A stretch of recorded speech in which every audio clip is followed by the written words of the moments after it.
Example 2 for multiplying and dividing mixed numbers and fractions. First step is always to turn your mixed numbers into improper fractions. And so I'm going to rewrite this problem as 2/5 times. If you have a negative mixed number, make sure that you ignore the negative when you turn it improper. So I go 3 times 8 is 24. 24 plus 1 is 25. So it's 25/3. And now I'll bring the negative back. I like to always have my negatives in my numerator. In a similar fashion, 4 times 2 is 8. 8 plus 1 is 9. So this would be 9/4. And I'll leave this as division for a second.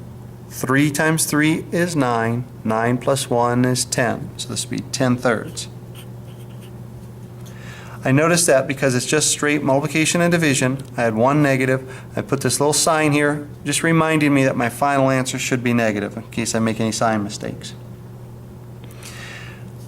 Next thing I'm going to do is make sure I have straight multiplication. You can only cancel when you have multiplication signs. And so I'm just going to rewrite this as 2/5 times negative 25/3 times 9/4 times, you take the reciprocal of anything that follows a division sign, and so I'll say 3/10.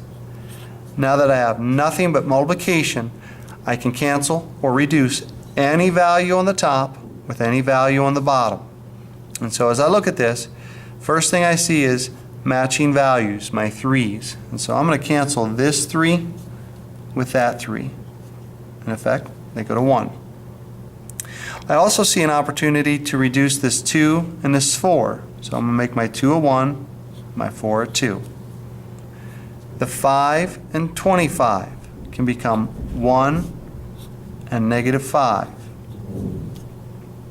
And then that negative 5 and the 10, I can repeat my canceling because it's any number on the top versus any number on the bottom.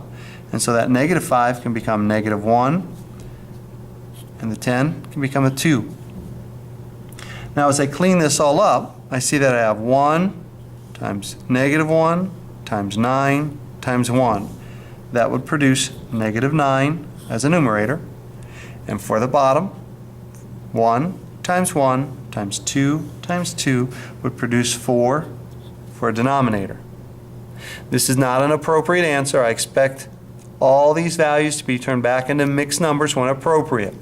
And so I ask myself, how many times does 4 go to 9? That would be twice with 1 left over. So it would be 2 1/4. Because the fraction was negative, the mixed number is negative. Final answer, negative 2 1/4.